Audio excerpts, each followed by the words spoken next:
What's up, Ratbags? This is Big Worm 380, and I have the honor of standing in for our man Jade Plays Games. Of course, as most of you probably know, he's out jet setting. He's in LA, hobnobbing with developers or doing whatever it is he's doing. So he asked if I wanted to do a video on some more Fallout 76 news. So here we are. So just real quick, let's talk about what we do know. Jade's already told all of us, and you may have seen from different sources. The game is launching on November 14th. It is online only. There will be no single player at launch. A lot of people were confused when Todd Howard said during the E3 press conference that you can play solo. This was confirmed in an interview the next day with Jeff Keighley, where Jeff asked him point blank, "Will there be a solo player or single player mode?" And he said, "No, there will not be." When he said solo in the press conference, he meant that you don't have to team up with other people. You can play this by yourself.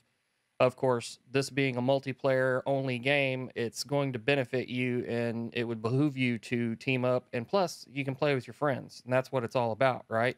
That's what I'm most looking forward to.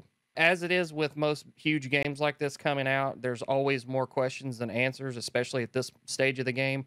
The game's months away. There will be a beta coming out, and we'll be able to get our hands on that. But what I had was some really specific questions as far as stuff that wasn't talked about at the E3 press conference. And let's get started. I've got 5 questions that I had specifically about this game. My first question was, how many people exactly are going to be able to be on a server at one time? Uh, in the press conference, Todd Howard said that there's not going to be hundreds or thousands of people. This is the apocalypse. This isn't your regular scenario for a game. So the developers have said the servers will likely be 24 to 32 players. And in this interview that I watched on this documentary about the making of the game, the guy said 24 to 32 players, but he also repeated 24 after that. So I'm thinking it's going to be 24 players with a set team limit of 4. And he said that is adjustable. That may change, but as of right now, what they're planning on the game shipping with is 24 to 32 players, most likely 24, and 4-player team limit. Some people may not like that, the 4-man team. I don't have a problem with it. It doesn't, you can still have more friends join in, after you've already got your 4-man team, and they can just make another team, and you can be in an alliance or whatever and still work together.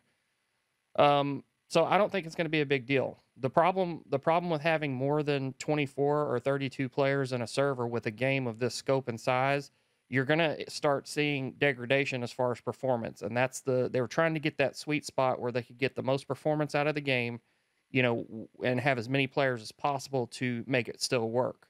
Plus, one way to look at it is those people that aren't too enthused about this being online, the less people there are in the server, the more chance you have to have your single player experience, even though there are real people around. So, I mean, you can look at it both ways. I think it's going to work out pretty good, and hopefully, like I said before launch, all this can change. All right, moving on to question 2 that I had. How exactly will the bases work when you enter a new server? Now, obviously, when you come out of Vault 76 for the very first time you're playing the game, you're going to come out of the vault and you're not going to have anything. You're not going to have a base yet. That's the point of the game, right? Well, when you come out of the vault, the developers have said that there will be a slight restriction or some restriction as far as how close to the vault you can build. They don't want people building their bases right next to the vault. But once you get out into the world, you can pretty much build anywhere, as opposed to in Fallout 4, where you could only build in the settlement spots, and it really limited where you could build and what you could do. This game's different. This is going to be more like Rust or Ark, where you can build pretty much wherever you want. But my question was, okay, well, what happens with you since you're not going to be? It's not like Ark or Rust where you log on to a specific server. You could be on it. You'll probably likely be on different servers every time you log in. So, what how's that going to work as far as your base? Well, the developer said that what's going to happen is if the space is available where your base was when you last played, it will be placed there with all your stuff where it was. If the space isn't available, if somebody already built in that spot, it will be packed up, blueprinted, and ready to place down wherever else you want to go. So you're not going to lose your base or any of your things if you log out one day and then get back on later or the next day, and you get on a server where somebody's already built in, on your spot. And I would imagine that that's going to happen not hopefully not too regularly, being that there's going to be so few people on each server. That's another benefit of only having 24 players. But what's going to happen is there's got to be a limit as to how close you can build to other players, I would imagine also. So that will come into play too. We're just going to have to wait and see how this works. Like, again, this is what the beta is going to be all about. We're going to get to see how this stuff works and go from there. So my third question, if you guys watched the E3 presentation and with Fallout 76 and Todd Howard, you probably caught the joke where he was talking about people asking how hardcore of a survival game this will be, and he said, well, he wouldn't call it hardcore. It's going to be more of a softcore. Made a joke about that. So my question is, how softcore is the survival on Fallout 76?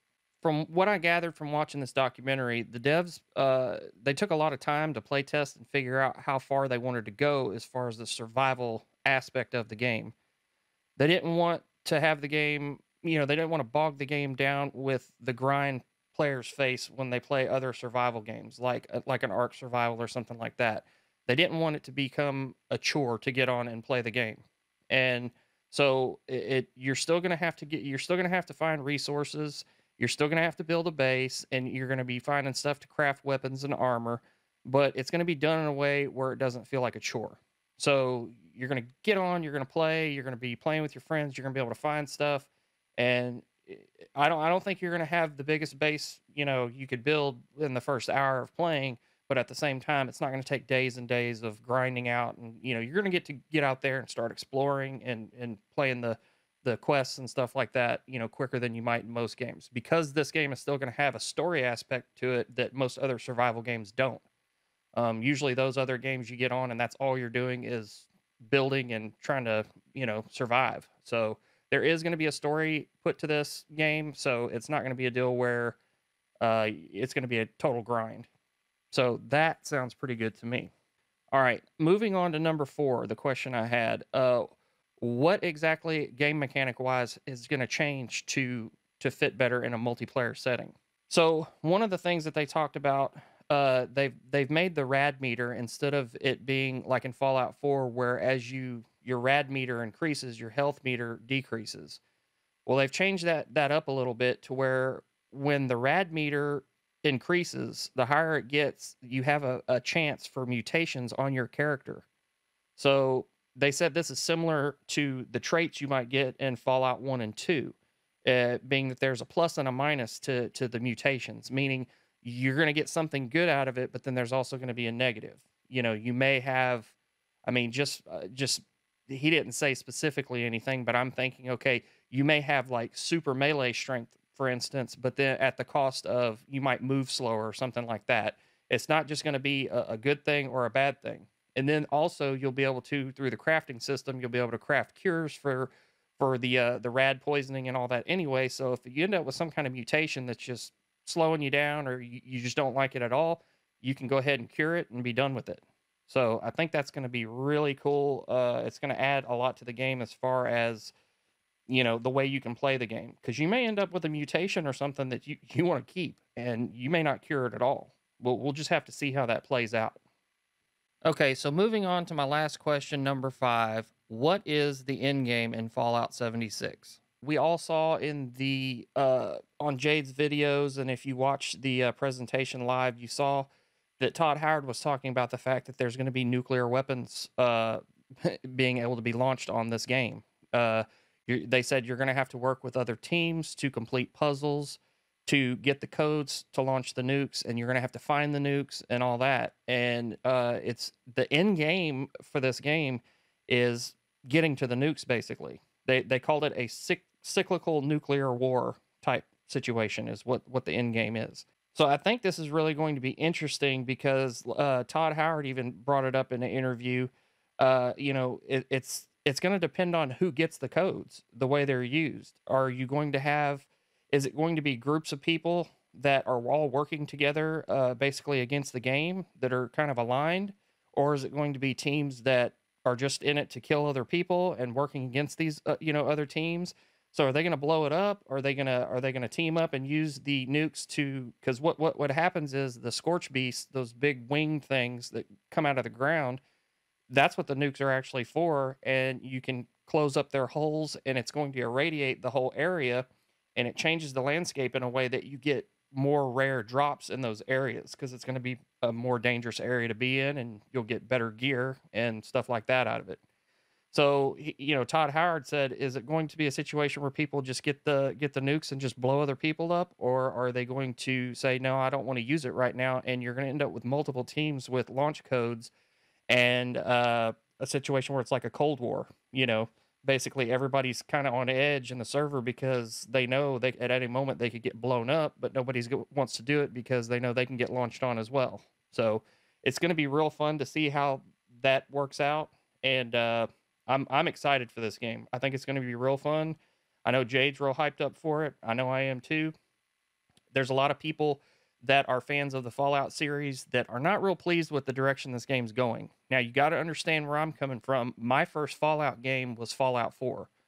I didn't even play Fallout 3. I just didn't catch it when it came out, and so Fallout 4 was my first game. And I found out that a lot of fans of the series, a lot of them didn't like Fallout 4 because it was so different than from Fallout 3 and the two before that. So the game's evolving, and this online multiplayer situation they have going on, I'm assuming going forward they are going to come out with another single player Fallout game, but this is probably going to end up being, I would say, something similar to maybe a Grand Theft Auto Online, where because Todd Howard made the comment in the conference that these servers are going to be dedicated servers that are going to be serviced, and they're going to be maintained and for years to come. So this is going to be an online world that they're going to keep developing and adding to, and there's going to be all kinds of different things. The game that comes out November 14th this year is not going to be the same game next year in November. I would bet money on that. But anyway, guys, that's going to wrap it up for this one. I hope you enjoyed the video. Make sure to stay tuned to Jade Plays Games for more Fallout 76 news, and I will catch you rat bags later.